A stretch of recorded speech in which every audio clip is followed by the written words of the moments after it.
Hi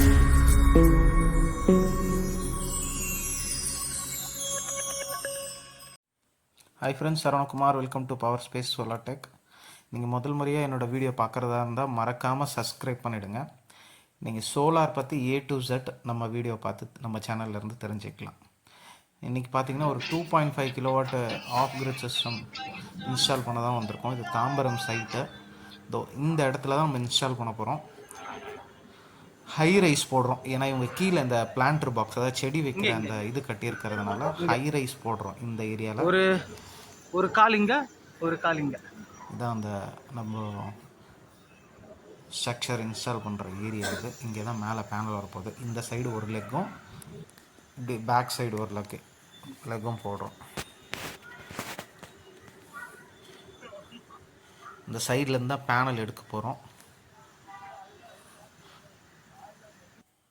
so பேனலில் lift பண்ணுறோம். பாருங்கள், பேனல் ரொம்ப கஷ்டம்.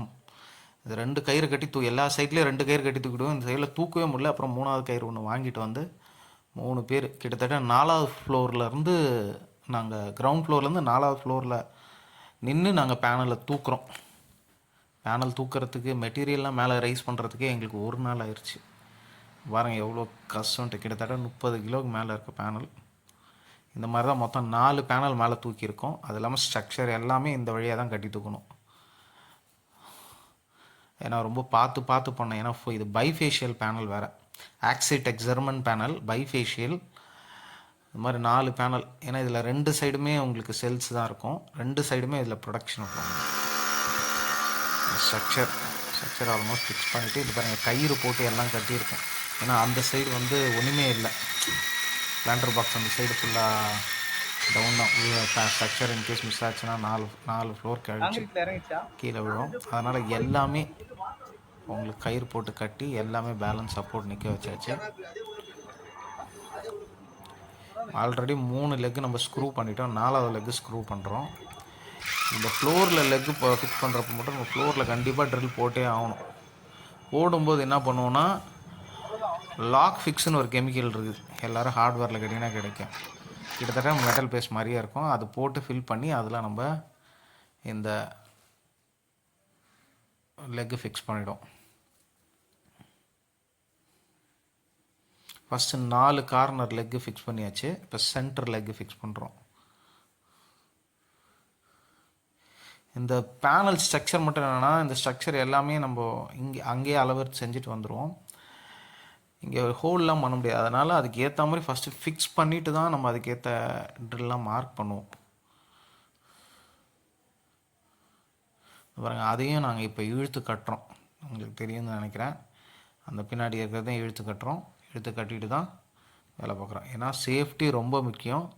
ஏன்னா எல்லாமே 3 இன்ச்சு 3க்கு 3 ஸ்கொயர் டியூப்பு. நல்ல வெயிட்டு வேறு. அதனால் உங்களுக்கு சேஃப்டி தான் முக்கியம். ஃபஸ்ட்டு நல்லா சேஃப்டியாக பார்த்துக்கணும்.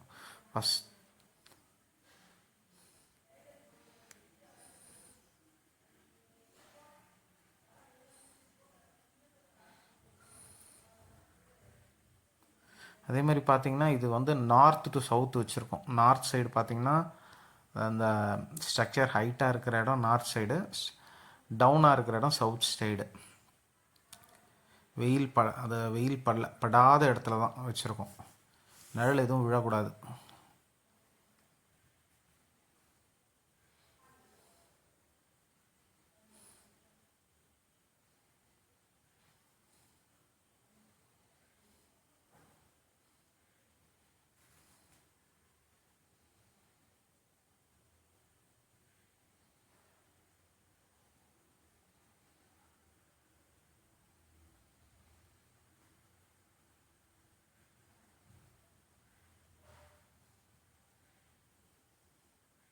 அது மாதிரி ஸ்ட்ரக்சர் அலைன்மெண்ட்லாம் நம்ம 4 கால் வைக்கும்போது, 4 லெக் இருக்கும்போது அதோட அலைன்மெண்ட் ஓரளவுக்கு இது பண்ணிக்கலாம். ஆனால் 6 லெக் இருக்கும்போது ரொம்ப அக்யூரேட்டாக பார்க்கணும். ஏன்னா அப்புறம் உங்களுக்கு மேலே பெர்லிங்கில் வந்து நட்டு ஏறாது. அதெல்லாம் இருக்குது. பார்க்கலாம். இப்போ 4 எல்லாமே ஃபிக்ஸ் பண்ணியாச்சு. ஃபிக்ஸ் பண்ணிவிட்டு இப்போ மேலே இருக்க பெர்லிங்லாம் அவுத்துட்டு எல்லாத்துக்கும் நம்ம இந்த இது போடுறோம். என்னது, உரை. இது இந்த உரை எதுக்கு போடுறோன்னா, ஆல்ரெடி நம்ம ஸ்ட்ராங்காக ஃபிக்ஸ் ஆகிருக்கோம். இது எதுக்குன்னா, இது போட்டாச்சுன்னா இதுக்குள்ளே நம்ம வந்து என்ன பண்ணுவோன்னா காங்க்ரீட் ஃபிக்ஸ் பண்ணுவோம். காங்க்ரீட் ஃபில் பண்ணிவிடும். ஃபில் பண்ணால் நம்மளுக்கு இன்னும் கொஞ்சம் அடிஷ்னல் ஸ்ட்ரென்த்து, வைப்ரேஷனே இருக்காது. இந்த டகன்னு ஆறுது வைப்ரேஷன் ஸ்மால் நல்லா காற்றடிச்சா வைப்ரேஷன் இருக்குது, அதெல்லாம் இருக்காது. அதெல்லாம் ஃபிக்ஸ் பண்ணிவிட்டு இப்போ திரும்ப நம்ம என்ன பண்ணுறோம், மேலே திரும்பி ஸ்ட்ரக்சரை பழைய மாதிரி ஃபிக்ஸ் பண்ணுறோம்.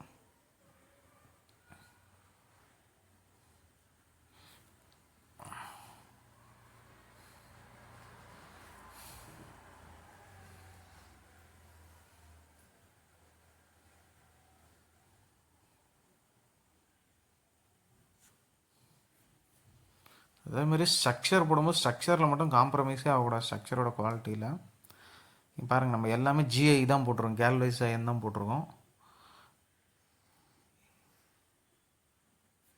எல்லாமே 3க்கு 3 பாக்ஸ் டியூப் தான், ஸ்கொயர் டியூப்னு சொல்லுவாங்க. அதேமாதிரி இப்போது நம்மளுக்கு ஸ்ட்ரக்சரில் என்ன, ஒரு ஸ்ட்ரக்சரில் தான் நிறைய இடத்துல காசு டிஃப்ரென்ஸ் நிறைய வருது. இதில் என்னென்னா, இதில் பார்த்தீங்கன்னா நம்ம 4 பேனலுக்கே 6 லெக்கு போட்டிருக்கோம். இவங்களுக்கு என்னென்னா இந்த இடம் அந்த மாதிரி இருக்குது, நீட்டாக தான் போடுற மாதிரி ஆயிடுச்சு. ஆனால் நீங்கள் என்னோடய சில 5 கிலோ வாட்டு இந்த 3 கிலோ வாட்டிலலாம் பார்த்துருப்பீங்க, 6 பேனலுக்கே நம்ம 4 லெக்கு தான் போட்டிருப்போம். ஏன்னா அங்கே ஆக்சுவலாக 6 பேனல்னால் பின்னாடி 3 முன்னாடி 3 வந்துடும், இந்த லெக்கு சென்டராக வந்துடும். இப்போ இது நீட்டாக வர்றதுனால நம்ம கார்னர் டு கார்னர் வந்து 4 லெக்கு போட்டால் சென்டரில் லைட்டாக தொங்குற மாதிரி ஆகிடும். அதனால் நடுவில் நம்ம இப்போது இந்த லெக்கு வச்சுருக்கோம்.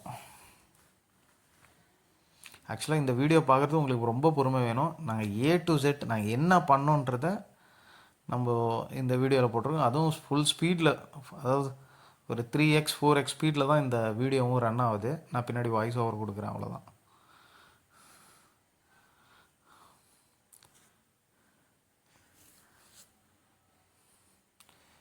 அதே மாதிரி இது பெர்லிங். ஆக்சுவலாக இது பார்த்தீங்கன்னா 16 அடி பெர்லிங் இது.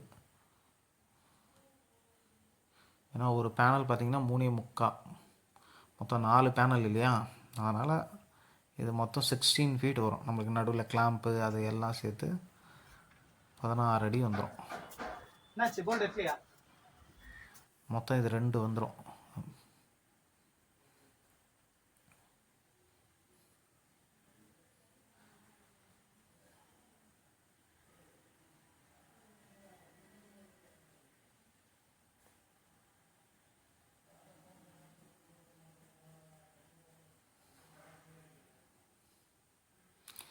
நிறைய இடத்துல நான் கொட்டேஷன் போகும்போது சொல்கிறாங்க, உங்கள் இன்ஸ்டாலேஷன் காஸ்ட் ரொம்ப ஜாஸ்தியாக இருக்குது அப்படின்ட்டு. இன்ஸ்டாலேஷன் காஸ்ட் ஜாஸ்தியாக இருக்குன்னா நிறைய இன்ஸ்டாலேஷன் பாருங்கள், எங்களோட இன்ஸ்டாலேஷனும் பாருங்கள். சில பேருக்கு சும்மா ஒரு ஏதோ ஸ்ட்ரக்சர் இன்ஸ்டால் பண்ணுறாங்க, அப்படியே ஒயர்லாம் தொங்க போட்டு போயிடுறாங்க. நம்ம அப்படி கிடையாது. ஸ்ட்ரக்சர்லாம் இவ்வளோ குவாலிட்டியான ஸ்ட்ரக்சர் யாருமே கொடுக்கறதில்ல. இல்லை, நிறைய பேர் கொடுக்குறாங்க, அதில் நாங்களும் ஒருத்தர். அதேமாதிரி டிசிடிபி, எங்களோட டிசிடிபி இன்ஸ்டாலேஷன் பாருங்கள், டிசி ஒயர் பாருங்கள், மேலேருந்து கீழே வரைக்கும் பைப் ரன் பண்ணியிருப்போம். கிட்டத்தட்ட நாங்கள் இந்த வேலை செய்யறதுக்கு எங்களுக்கு வந்து கிட்டத்தட்ட 3 நாள் ஆச்சு. முதல் பேனல் ஏற்றுறோம்,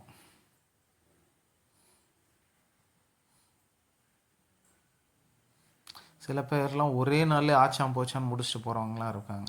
நம்ம அப்படி கிடையாது. இந்த மெட்டீரியல் மேலே ஏற்றுறதுக்கே எங்களுக்கு 1 நாள் ஆயிடுச்சு. இந்த மெட்டீரியல் அரேஞ்ச் பண்ணோம், எல்லாத்தையும் டிரான்ஸ்போர்ட்டில் அரேஞ்ச் பண்ணி எடுத்துகிட்டு வந்து ஒரு இடத்துல வைக்கணும். ஏன்னா எல்லாமே ஒரு இடத்துல இருந்து வருது நம்மளுக்கு. மெட்டீரியல் மேலே ஏற்றணும், அப்புறம் ஸ்ட்ரக்சர் இன்ஸ்டாலேஷன் பண்ணுறோம். ஸ்ட்ரக்சர் இன்ஸ்டால் பண்ண அன்றைக்கி சாயந்தரமேலாம் நம்மளால் இது பேனல் மாட்டலாம், அவ்வளோதான். மறுநாள் திருப்பியும் வந்து மேலேருந்து கீழே 4th ஃப்ளோர்லேருந்து கீழே டிசிடிபி லே பண்ணி கீழே இன்வெர்ட்டர் ஃபிக்ஸ் பண்ணோம்.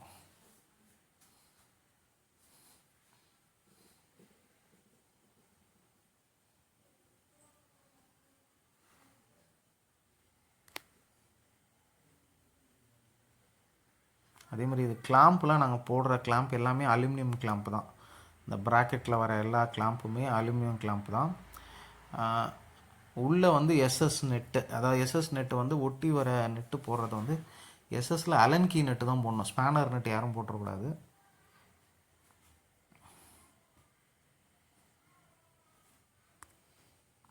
இப்போ ரெண்டாவது பேனல் மேலே ஏற்றுறோம்.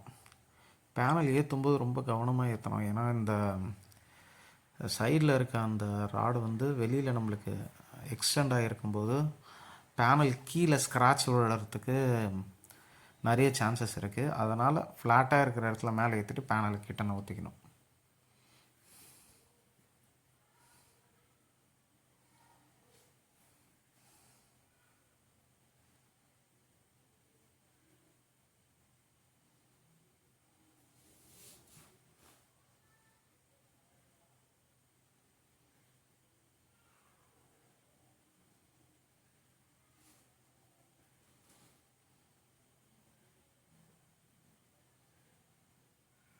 மூணாவது பேனல் ஏற்றுறோம்.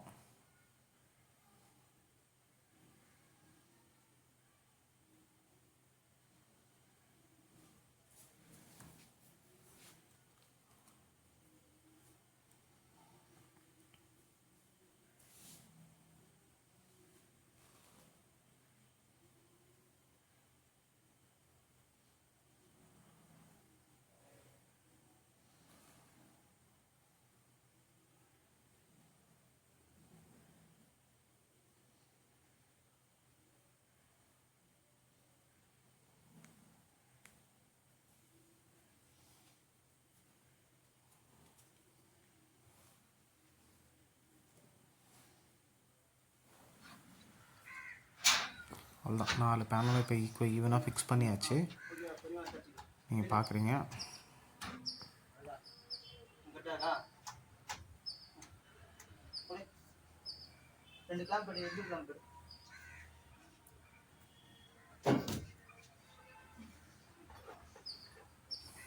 இப்போ பேனல் கனெக்ஷன் பண்ணுறோம். இப்போ இது பார்த்தீங்கன்னா MC4 கனெக்ஷன். MC4 கனெக்ஷன் இந்த கிளிப்பிங் டூலில் தான் கிளிப் பண்ணோம். ஆக்சுவலி MC4க்குன்னு செப்பரேட்டாக ஒரு கிளிப்பிங் டூல் இருக்குது. இந்த கிளிப்பிங் டூல் பார்த்தீங்கன்னா இதுலேயும் MC4 கிரிம் பண்ணலாம், இதில் எல்லா கேபிள்ஸும் இதில் கிரிம் பண்ணலாம். இது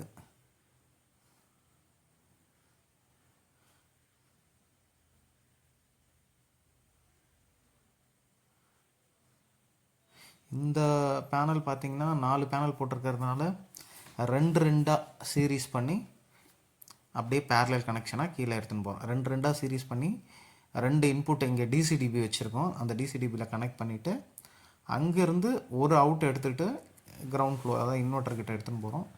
இன்வெர்ட்டர்கிட்ட டிசிஎம்சிபி போட்டு அதுலேருந்து இன்வெர்ட்டர் கொடுக்குறோம். நீங்கள் மேலே டாப் வியூ பார்க்குறீங்க நம்ம பேனல் இன்ஸ்டால் பண்ணது. அதே மாதிரி இப்போ நம்ம இந்த ஆக்சிடெக் பேனல் பார்த்திங்கன்னா செம்ம குவாலிட்டியாக இருக்குது. இந்த சால்ட்ரிங் சில பேனல்ஸ்லாம் பார்த்திங்கன்னா இந்த செல்ஸ் கனெக்டிவ் சால்ட்ரிங்லாம் அப்படியே தெரியும், இதில் அப்படியே அப்படியே என்ன சொல்கிறது, பிரிண்ட் எடுத்த மாதிரி இருக்குது. இது பார்த்திங்கன்னா இதான் நம்ம hero Asha power rover 2.5 solar PCU. இது பார்த்திங்கன்னா 100% copper inverter, pure MPPT IGBT technology. இது செம்ம குவாலிட்டியாக இருக்குது. இதோட பெருசாக இருந்ததுங்க, அது அலுமினியம் ட்ரான்ஸ்ஃபார்மர் பெருசாக தான் சாப்பிடலாம். இது காப்பர் ட்ரான்ஸ்ஃபார்மர் சின்னதாக இருக்குது, ஆனால் வெயிட் எல்லாம் ஒன்று தான். இந்த பர்ஃபார்மன்ஸ் நீங்கள் எந்த இன்வெர்ட்டர்லையுமே எதிர்பார்க்க முடியாது, அந்த மாதிரி பர்ஃபார்மன்ஸ். இவங்களோட கேபிளே பாருங்கள், பின்னாடி 16 square mm pure copper cable தான் இருக்குது. மேலே பாருங்கள் LNT MCB கொடுத்துருக்காங்க, கனெக்டரும் கொடுத்துருக்காங்க. இன்வெர்ட்டர் எந்த பிராண்ட்லேயும் இந்த மாதிரி நீங்கள் நீங்களே இப்போ தான் ஃபஸ்ட்டு பண்ணுறீங்களா?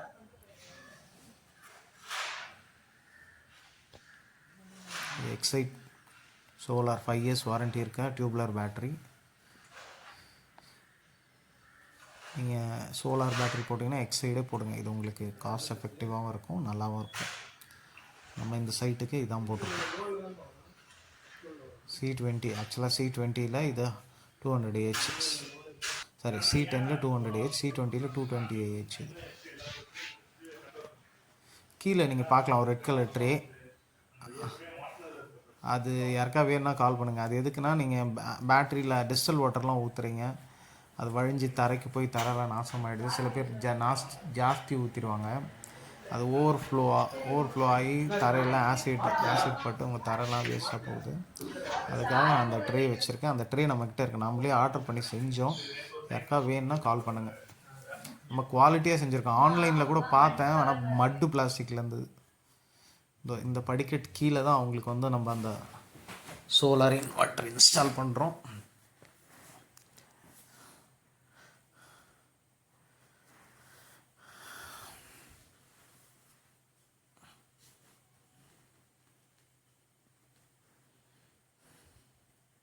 நீங்கள் ரைட்டில் பார்க்கலாம், ஒரு டிசி எம்சிபி இருக்கும், அதுலேருந்து 2 ஒயர் பாசிட்டிவ் நெகட்டிவ் வருது, அதை இன்வெர்ட்டரில் கனெக்ட் பண்ணுறோம். இதோட செட்டிங்ஸ் வீடியோவும் இருக்குது, இதை எப்படி செட்டிங் கஸ்டமைஸ் பண்ணுறதுன்ட்டு அந்த வீடியோவும் நான் உங்களுக்கு தனியாக போடுறேன். இதோட போட்டால் இது ஆல்ரெடி இதே இவ்வளோ பொறுமையாக பார்ப்பீங்களான்னு தெரியல, இருந்தாலும் நம்ம இதை போட்டிருக்கோம். கிட்டத்தட்ட இந்த இன்வெர்ட்டரோட இன்ஸ்டாலேஷன் ரெடி ஆயிடுச்சு. உங்கள் யாருக்கும் இந்த மாதிரி சோலார் இன்ஸ்டாலேஷன் குவாலிட்டியாக வேணும்னா கால் பண்ணுங்கள். நம்மளது ப்ரைஸ் வந்து குவாலிட்டிக்காக தான், நம்ம வேலைக்காக தான் ப்ரைஸ், பொருளுக்கு கிடையாது. அதே மாதிரி உங்களுக்கு என்ன தேவையோ உங்களோட கரெக்டான நீடை நாங்கள் உங்கள் நீடுக்கு ஏற்ற பொருளை நாங்கள் கரெக்டாக சஜஸ்ட் பண்ணி அந்த பொருள் தான் நம்ம போடுவோம். ஏதோ எங்ககிட்ட இருக்கிற பொருளை விற்றுட்டு போனோம்லாம் கிடையாது. ஓகே, பாய். உங்களுக்கு இந்த மாதிரி இன்வெர்ட்டர் வேணால் கால் பண்ணுங்கள். Power space solar tech. மறக்காமல் என் சேனலை சப்ஸ்கிரைப் பண்ணிக்கோங்க.